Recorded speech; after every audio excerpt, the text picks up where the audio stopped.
बांग्लादेश ने ऑस्ट्रेलिया को शिकस्त देकर हिस्ट्री तो क्रिएट कर दी, लेकिन सवाल तो ये है कि आखिर बांग्लादेश ने ये किया कैसे।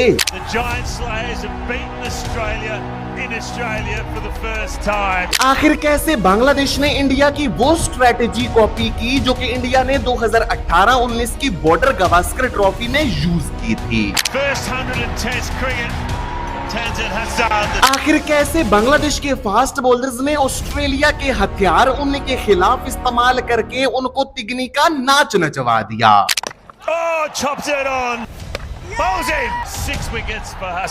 और आखिर कैसे इंडिया और इंग्लैंड के हाथ न आने वाला ऑस्ट्रेलिया बांग्लादेश के सामने घुटने टेकने पर मजबूर हो गया। आखिर ये सब कुछ हुआ कैसे, आइए जानते हैं। There's another one. What a magical moment.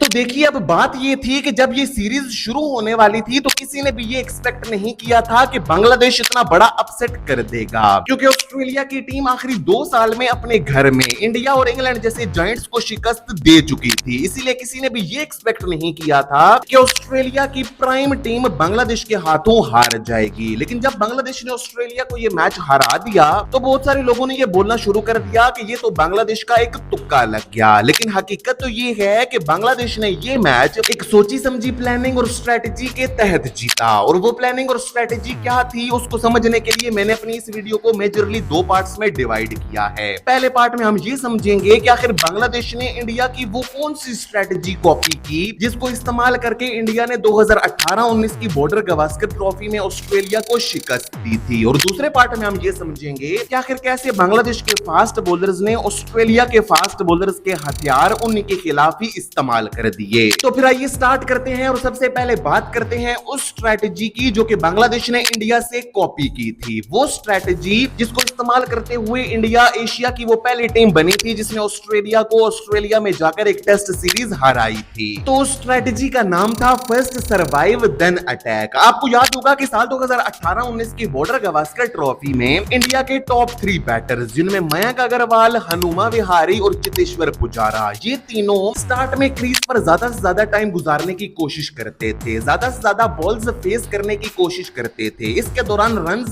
बने या फिर ना बने, इन तीनों की कोशिश ये होती थी कि ज्यादा से ज्यादा बॉल्स फेस करके कूकाबूरा की बॉल को स्पॉइल किया जाए। और ये बात तो हम सबको मालूम है कि कूकाबूरा की बॉल 20 से 25 ओवर तक की स्विंग करती है और उसके बाद स्विंग होना बंद हो जाती है और बाद में आने वाले बैटर्स के लिए काफी ज्यादा आसानी हो जाया करती है। और यही चीज इंडिया ने उस सीरीज में अप्लाई भी की थी। हनुमा विहारी, मयंक अग्रवाल और चितेश्वर पुजारा ज्यादा से ज्यादा बॉल्स फेस करके कूकाबूरा की न्यू बॉल को स्पॉइल कर दिया करते थे। और जब बॉल और पिच में स्विंग और मूवमेंट होना बंद हो जाती थी तो इस पर आकर विराट कोहली और ऋषभ पंत कैश किया करते थे और बड़े बड़े टोटल बना डाला करते थे। जैसे कि उसी बॉर्डर गवास्कर ट्रॉफी में इंडिया ने 622 रन भी बनाए और फिर मेलबर्न में 443 रन जैसा बड़ा टोटल भी खड़ा किया। अब आप आओ इस मैच में बांग्लादेश की फर्स्ट इनिंग्स में बैटिंग की तरफ। तो बांग्लादेश ने यही सेम स्ट्रेटेजी कॉपी की। जब पहले इनिंग्स में शादमान इस्लाम की विकेट जल्दी गिरी तो उसके बाद तनजीद हसन और मोमिनुल हक ने ऑस्ट्रेलियन बॉलर्स पर चार्ज नहीं किया बल्कि क्रीज पर सेट होने की कोशिश की। बाहर जाती हुई बॉल्स को उन्होंने छेड़ा नहीं और अंदर आती हुई बॉल्स को बिहाइंड द लाइन रहकर बड़े ही बेहतरीन तरीके से रेजिस्ट किया। मकसद इसके पीछे सिर्फ 2 थे। पहला तो ये कि कूकाबूरा की न्यू बॉल को ज्यादा से ज्यादा स्पॉइल किया जाए और दूसरा ये कि ऑस्ट्रेलियन फास्ट बॉलर्स को ज्यादा से ज्यादा थकाया जाए। और जब ये दोनों चीजें हो गई, यानी कि कूकाबूरा की बॉल पुरानी हो गई और ऑस्ट्रेलियन फास्ट बॉलर्स भी अपनी हर टेक्निक आजमाने के बाद थक गए, तो उसके बाद तंजीद हसन और नजमुल हुसैन शांतो ने ऑस्ट्रेलियन बॉलर्स के ऊपर चार्ज करना शुरू कर दिया। जैसे कि जब नेथन लायन बॉलिंग करने के लिए आए तो नजमुल हुसैन शांतो ने उन्हें सेट होने का मौका ही नहीं दिया, उन्हें टारगेट करना पहली बॉल से ही शुरू कर दिया।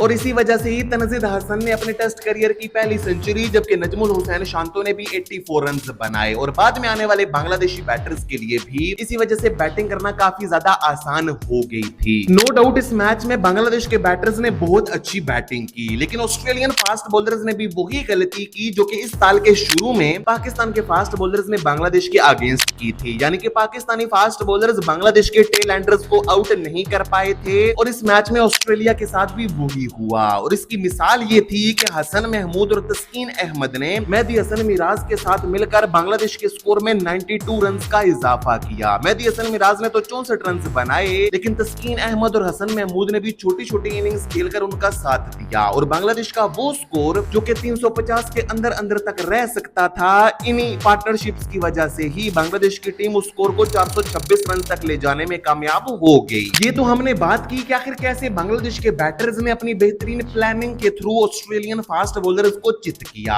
अब आइए समझते हैं कि आखिर ऑस्ट्रेलियन फास्ट बॉलर्स के पास ऐसा कौन सा हथियार था जिसे बांग्लादेश के फास्ट बॉलर्स ने चुरा कर उनकी टीम के अगेंस्ट ही इस्तेमाल कर दिया। तो ऑस्ट्रेलियन फास्ट बॉलर्स के उस हथियार का नाम था फ्रस्ट्रेट द बैटर। आपने ये बात अक्सर नोटिस की होगी कि ऑस्ट्रेलिया के तीनों fast bowlers Mitchell Starc, PAT Cummins और जॉश हेजलवुड पूरे मैच के दौरान एक ही कंसिस्टेंट लेंथ पर बॉल करके दूसरी टीम के बैटर्स को फ्रस्ट्रेट करते हैं। अब वो लाइन 4th स्टंप लाइन भी हो सकती है या फिर 5th स्टंप लाइन या फिर एक शॉर्ट बॉल, लेकिन ऑस्ट्रेलिया के तीनों फास्ट बॉलर्स कंसिस्टेंसी के साथ पूरे मैच में ओवर बाय ओवर उसी लेंथ को ही हिट करते रहते हैं, जिसकी वजह से दूसरी टीम के बैटर्स फ्रस्ट्रेट होते हैं। और पैट कमिंस तो इस चीज में खास महारत रखते हैं और इसीलिए वो मुझे बहुत पसंद भी हैं। आपको याद होगा कि जब साल 2023 में पाकिस्तान की टीम ने ऑस्ट्रेलिया का टूर किया था तो उस टेस्ट सीरीज में पैट कमिंस ने अपनी इसी कंसिस्टेंट 4th स्टंप लाइन की वजह से पाकिस्तानी बैटर्स को फ्रस्ट्रेट किया था। या तो उसी लाइन और लेंथ से वो बॉल को अंदर ला रहे थे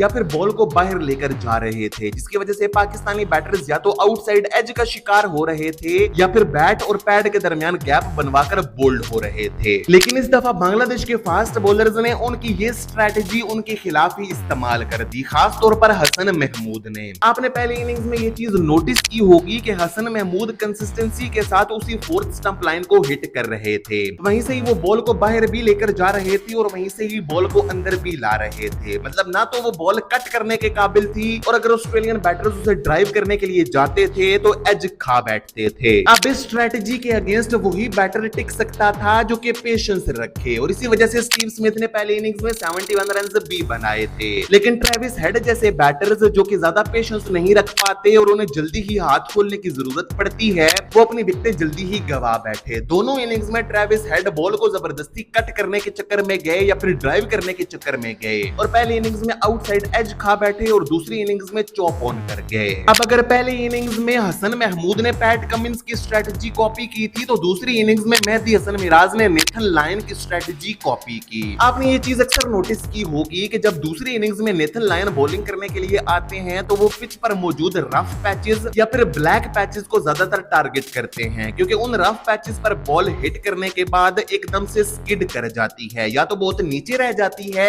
या फिर बहुत ज्यादा बाउंस कर जाती है। इसी वजह से बैटर के लिए उसको खेलना काफी ज्यादा मुश्किल हो जाता है। और यही सेम चीज मेहदी हसन मिराज ने ऑस्ट्रेलिया की दूसरी इनिंग्स में भी कॉपी की। उन्होंने उन रफ पैचेस या फिर ब्लैक पैचेस को टारगेट किया, वहीं से ही बॉल को स्किड करवाया या फिर बाउंस करवाया, जिसकी वजह से ऑस्ट्रेलियन बैटर्स काफी ज्यादा मुश्किलात का शिकार हो गए। तो ये तो थी वो दो स्ट्रेटेजीज जिनका इस्तेमाल करते हुए मेरे ख्याल से बांग्लादेश ने ऑस्ट्रेलिया को शिकस्त दी। वैसे आपके ख्याल में क्या इन दोनों स्ट्रेटेजीज के अलावा भी कोई और स्ट्रेटेजी थी जिसका इस्तेमाल करके बांग्लादेश ने ऑस्ट्रेलिया को ये तारीखी शिकस्त दी? तो मुझे कमेंट्स में जरूर बताइएगा।